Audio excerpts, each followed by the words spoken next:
Puyat. Puyat kami lahat. Ay, Basti. Basti. Napuyat ako. So we're here at MI with Basti. And we're going to help him.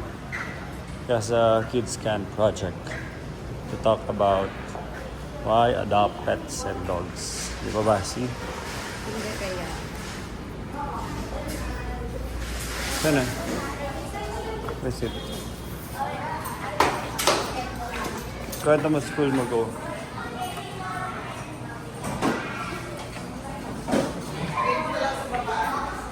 Kwenta mo yung school mo. Morning. Morning. Yes, sir.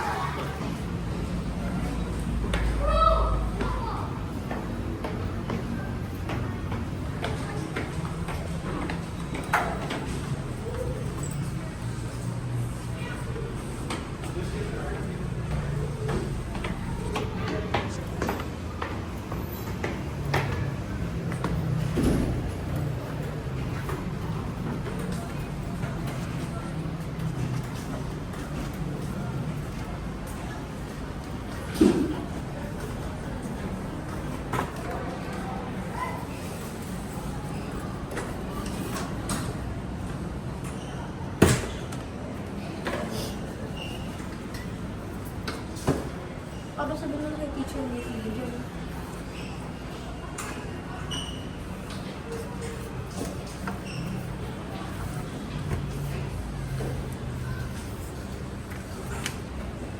Hello, Kaden.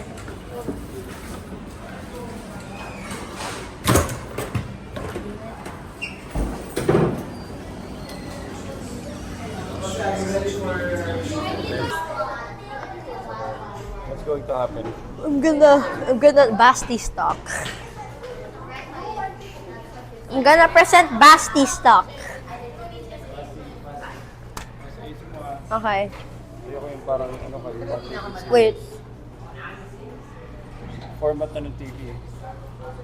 Kung may remote sana.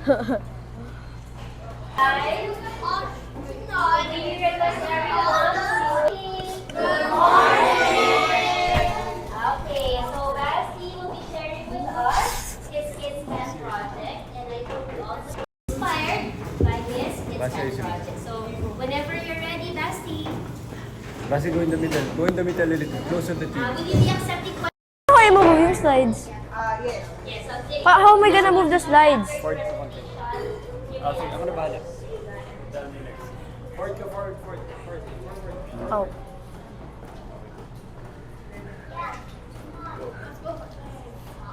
Hi, my name is Basti Madrid, and this is my awareness campaign on responsible pet ownership and adopt, don't shop. But before anything else, I'd like to introduce you to LeBron.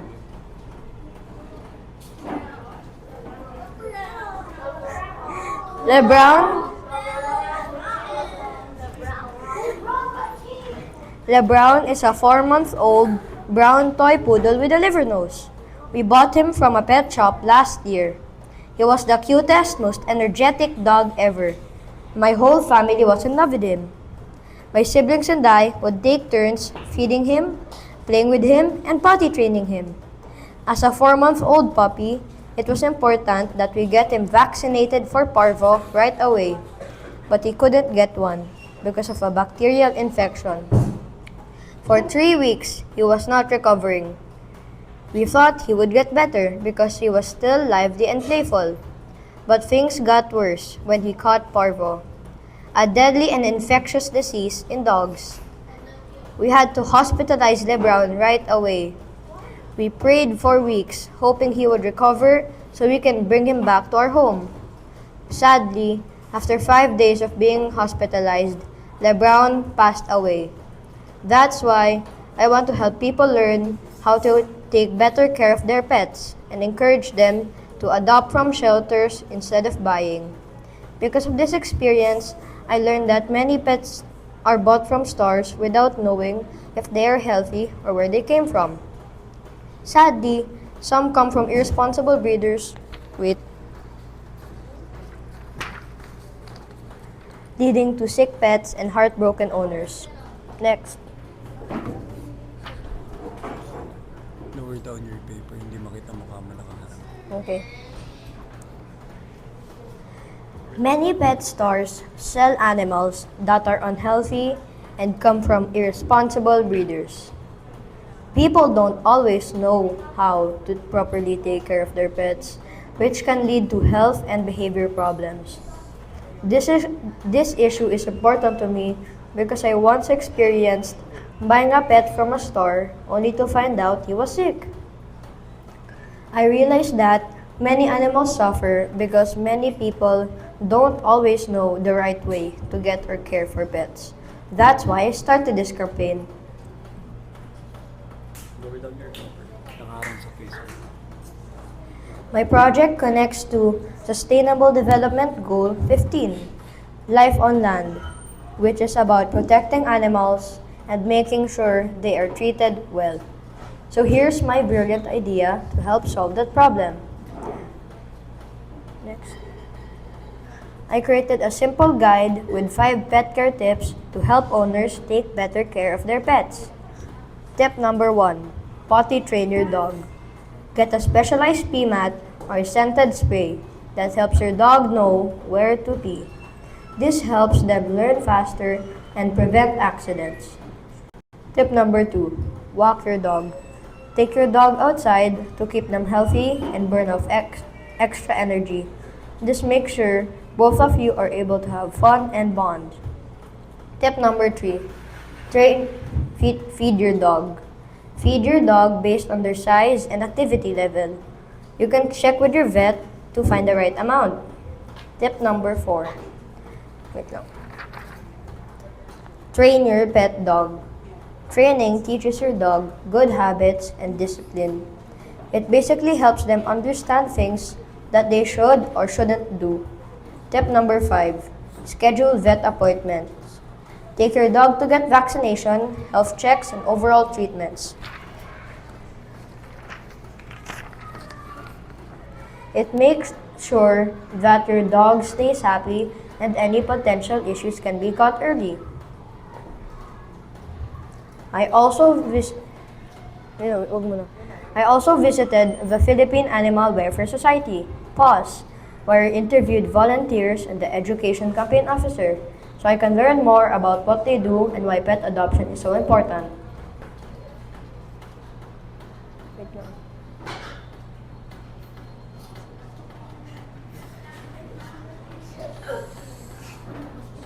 Play. Please enjoy the video. Play. Ano sabihin ko? Hindi mo na nga. Hello. We are here at Opo muna ako. Hello, I'm Basti and we are here at PAWS, the Philippine Animal Welfare Society. PAWS was founded in 1954.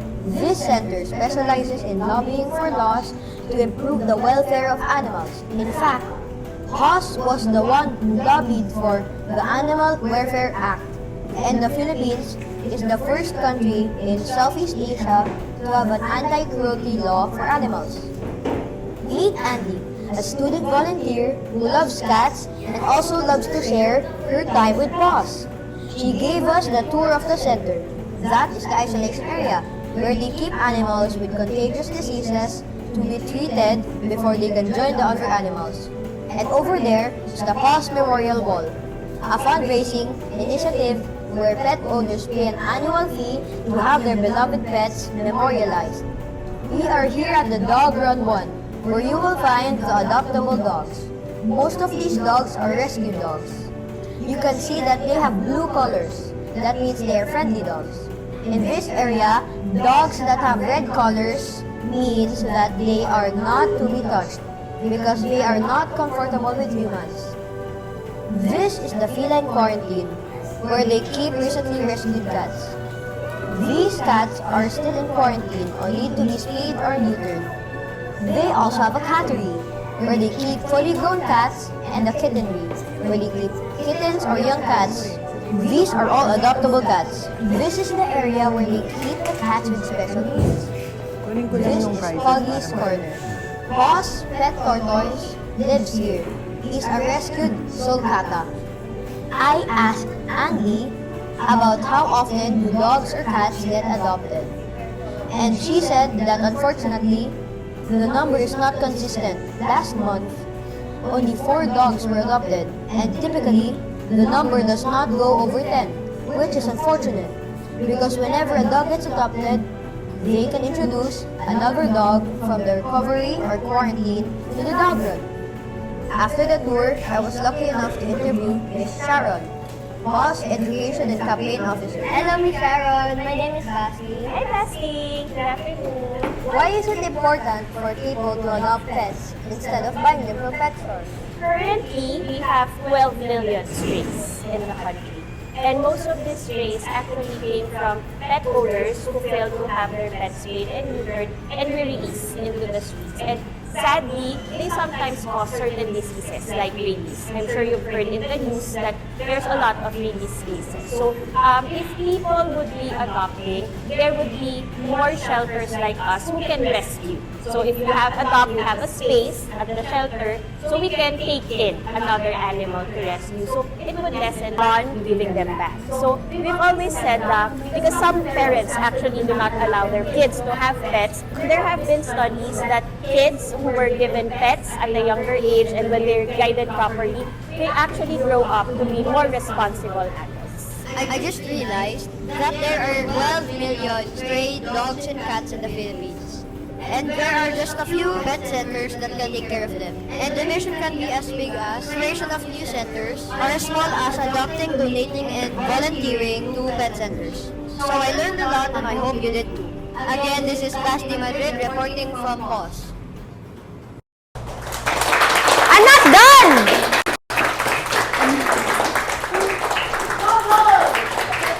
Oh, back. To understand how adopting a pet can change lives, I from a shelter. Meet Noel and Nate and their pet dachshund Linguini. And this is their story. My Tito Noel lives in New York with Tito Nate and cousin Mateo. They got Linguini during the pandemic. Linguini was a part of a group of rescue dogs all named after pasta.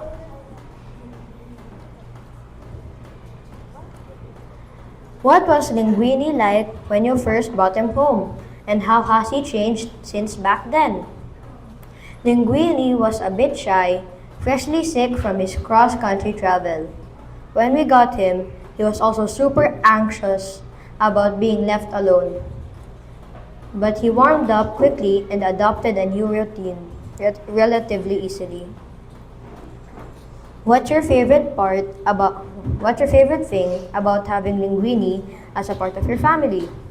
Linguini wakes up fully loving us every day, regardless of our moods. He's taught us to slow down, to give him rubs, and to enjoy the outdoors more. The family unit does not feel complete without Linguini.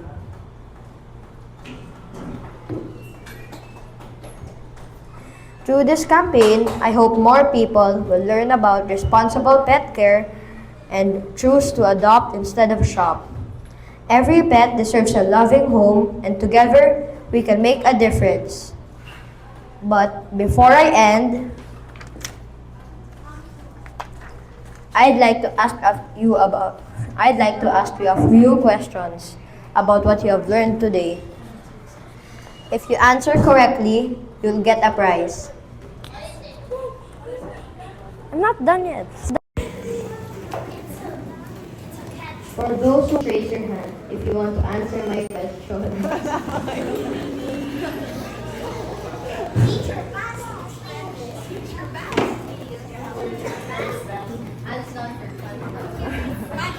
Hands down. Okay. First question. What is the main message of my awareness campaign? Mateo. Correct.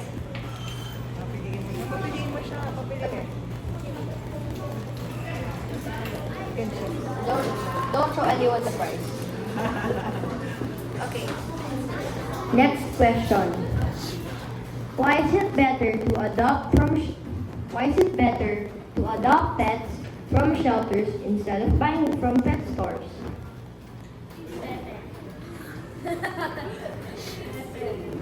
think I saw my elders. Because the pets from shelters are rescued and they have been treated. Yes, correct. Yes, correct. Okay, correct. Question number 3. What is one important thing pet owners should always do? Clown.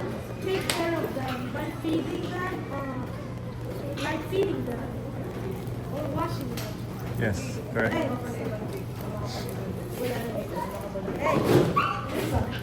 Sige. Question number 4. Which organization did I visit for my project? Jacob. Doon sila yung nauna eh. Bakit? You're the first ones to raise their hand. Girls, raise your hand faster. Okay, fine. I'll pick one girl. What sustainable development goal is related to my project? Yurima. Rima. Or Swim. Never. Gabby.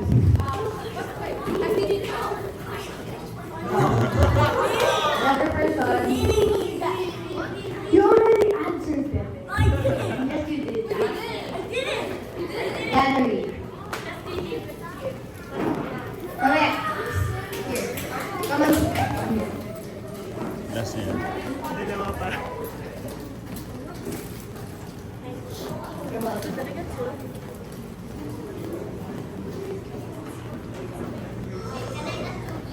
Final question. May isa pa, may 2 pa.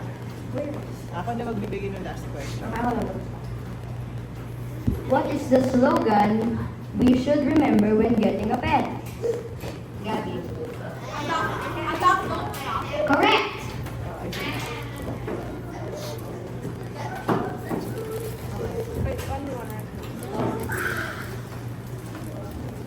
Pwede ko pala. Na, bibilan na lang kita. Bibilan na lang kita. Ang girl. What's the name of that? What is the name of the dog of my Tita Noel?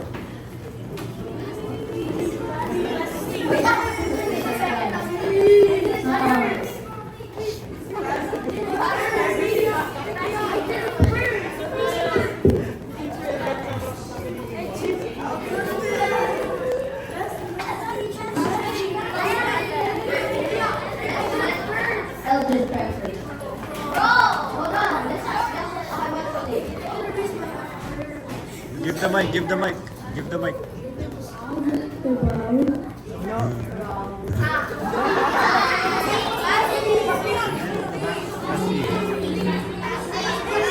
Girl at the back. Hold on, hands down.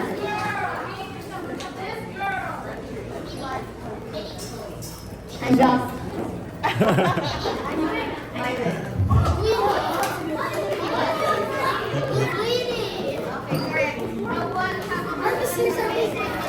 Thank you for listening to my presentation.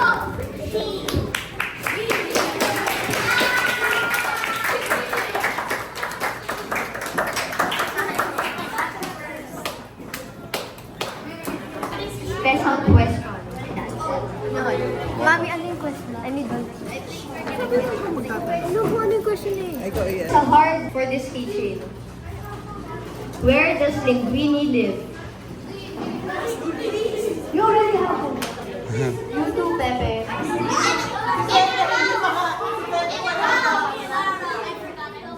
Someone at the back, Basti. Someone at the back. Sige na, pumili ka na.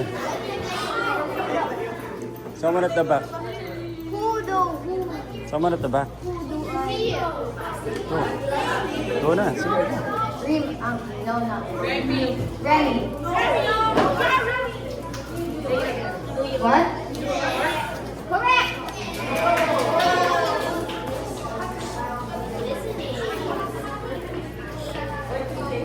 Sige na. Ano? Alright, can you say thank you to Basti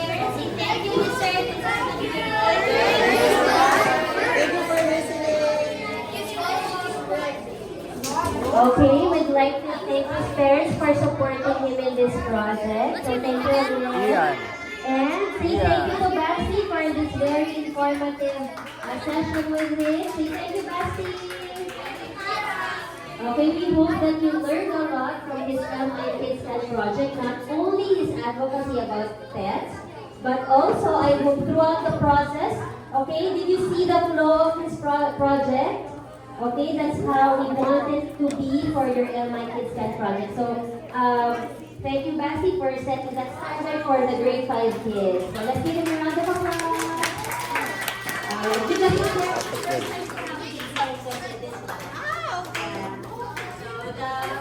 first class was grade 7, then we had Binabaan.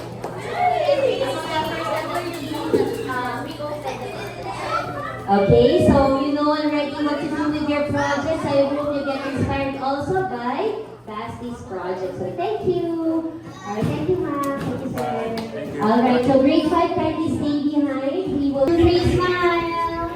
It's a video. You say, we can make a difference. Adopt, don't shop.